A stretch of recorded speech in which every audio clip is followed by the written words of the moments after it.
बिस्मिल्लाहिर्रहमानिर्रहीम। मेरा नाम डॉक्टर हमरा इकबाल है और मैं एक होम्यो फिजिशियन हूँ। आज हम बात करेंगे एक रेमेडी के बारे में जो कि हमारे क्लिनिक्स पे होनी चाहिए, और वो क्यों होनी चाहिए इसकी रीज़न भी मैं आपको देती हूँ। मैं बात करने लगी हूँ इरिगिरियन कैनेडेंसिस के बारे में। ये एक ऐसी रेमेडी है जिसका इस्तेमाल हम लोग ऐसी जगहों पे करते हैं जहाँ पे किसी भी तरह के हेमरेजेस मौजूद होते हैं।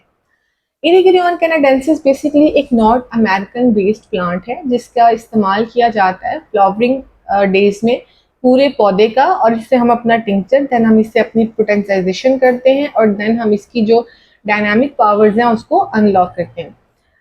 ये कॉम्पोजिटिव फैमिली या जिसे हम कहते हैं एस्ट्रेसी फैमिली उससे बिलोंग करती है, और कॉम्पोजिटिव फैमिली को बेसिकली हमें पता है कि ऐसी रेमेडीज हैं जैसे आर्निका, कैमोमिला, कैलेंड्यूला, बेलिस। ये वो रेमेडीज हैं जो कि हमारे पास ट्रॉमा, ब्रूज, शॉक्स, एंटीसेप्टिक के तौर पे, पोस्ट सर्जिकल हीलिंग के तौर पे, उसके अलावा लाइफ स्पॉट के तौर पे, इम्यूनिटी को स्पॉट करने के तौर पे, तो इन सब चीज़ों में इन रेमेडीज का इस्तेमाल होता है। तो एरिगिरियन भी एक ऐसी रेमेडी है जिसकी जो पावर है या जिसका जो काम एक्शन है, स्फीयर ऑफ एक्शन है, वो ऐसे ही सिस्टम्स पे है जहाँ पे आपको किसी भी तरह की हेमरेजेस मिलते हैं। स्फीयर ऑफ एक्शन की बात करूँ तो 2 या 3 सिस्टम्स हैं जहाँ ये बहुत इंपॉर्टेंट रोल प्ले करती है, और उसमें सर्कुलेटरी सिस्टम है। तो आप देख लें कि एपिस्टेक्सिस हो जाए या हेमरॉइड्स हो जाएं या बॉडी के किसी भी ओरिफाइस से जो ब्लीडिंग होती है उसके अंदर हम इस रेमेडी का इस्तेमाल कर सकते हैं। इसके अलावा फीमेल रिप्रोडक्शन सिस्टम में इसका इस्तेमाल बहुत अच्छा है, और इसमें भी स्पेसिफिकेशंस हैं कहाँ कैसे इस्तेमाल होती है। इसके अलावा यूरिनरी सिस्टम में है, यूरिन के साथ अगर ब्लड आ रहा है तो भी हम इसके रेमेडी का इस्तेमाल कर सकते हैं। अच्छा, इन सब चीज़ों में ना एक चीज़ है कॉमन, और वो है कि इसका हेमरेज है कैसा। Bright red profuse sudden bleeding with the aggravation of motion या मूवमेंट।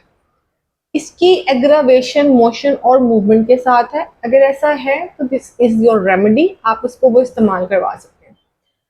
इंडियंस की बात करूं या अपनी हमारी हिस्ट्री, रेमेडी की हिस्ट्री की बात करूं तो एंशियंट टाइम पे इसका इस्तेमाल जो है वो वूंड्स के लिए किया जाता था और अभी भी किया जाता है।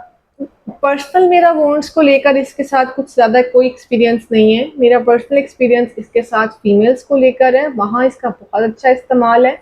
और अगर फीमेल्स की स्पेसिफिकेशन की बात करूँ तो ऐसा मेंस्ट्रुएशन जो बहुत प्रोफ्यूज होते हैं, एग्रावेट करते हैं मूवमेंट के साथ, इसके साथ ही साथ यूट्रस के अंदर जो है वो स्पाज्मोटिक पेन्स होती हैं।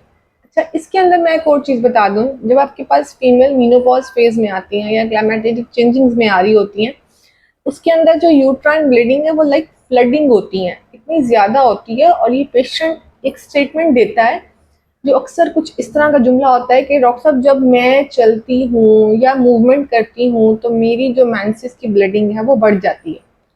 और अगर ऐसा कोई जुमला, ऐसी कोई स्टेटमेंट आपकी पेशेंट आपको दे रही है तो आप इस मेडिसिन के बारे में सोच सकते हैं, इसको इन्वेस्टिगेट कर सकते हैं कि आया इज दिस योर रेमेडी और नॉट।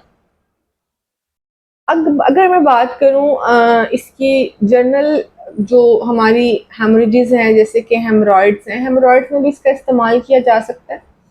पेशेंट की कंप्लेन वही होगी, चाहे कॉन्स्टिपेशन या पाइल्स की हिस्ट्री कितनी ही पुरानी हो, पेशेंट कंप्लेन यही करेगा, एग्रावेट बाय द मूवमेंट।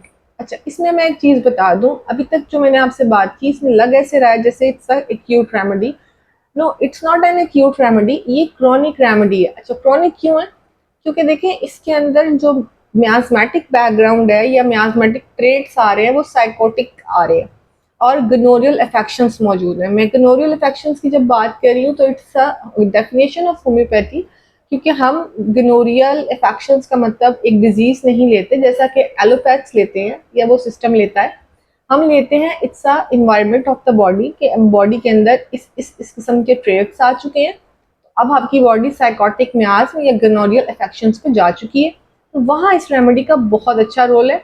तो जब भी आपने ये रेमेडी किसी को देनी है तो इसकी आपने गनोरियल अफेक्शन या साइकोटिक मियाज का बैकग्राउंड या उसकी हिस्ट्री है उसको ज़रूर कंसिडर कर लेना।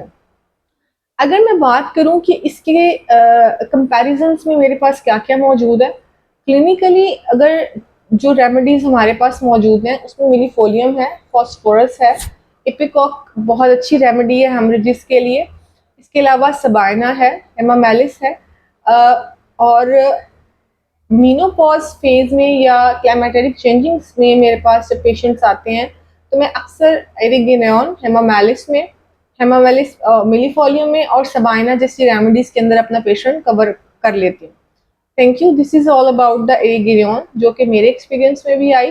अगर मैं बोरिक की बात करूँ तो बोरिक इज़ द बुक जहाँ पे आपको ये मेडिसिन मिल सकती है, बट इतनी ज़्यादा लंबी चौड़ी डिटेल नहीं, और उसके लिए ओबियसली आपको कुछ बड़े मटीरियल मेडिकास पे जाना पड़ेगा।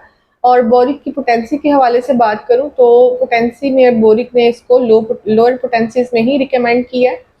अच्छा, पोटेंसीज के हवाले से, क्योंकि मैं अक्सर कहती हूँ कि जो न्यू लर्नर्स होते हैं, बिगनर डॉक्टर्स होते हैं, इनके लिए पोटेंसी थोड़ा सा प्रॉब्लम होती है। शुरू में ये मैं तंग करती है बात कि हम पोटेंसी पे की सिलेक्शन कैसे करें। मैं ऑलरेडी अपनी एक वीडियो अपलोड कर चुकी हूँ इस बारे में कि मैं पोटेंसी की सिलेक्शन के बारे में किस किस चीज़ का ख्याल रखती हूँ, आप वो भी देख सकते हैं।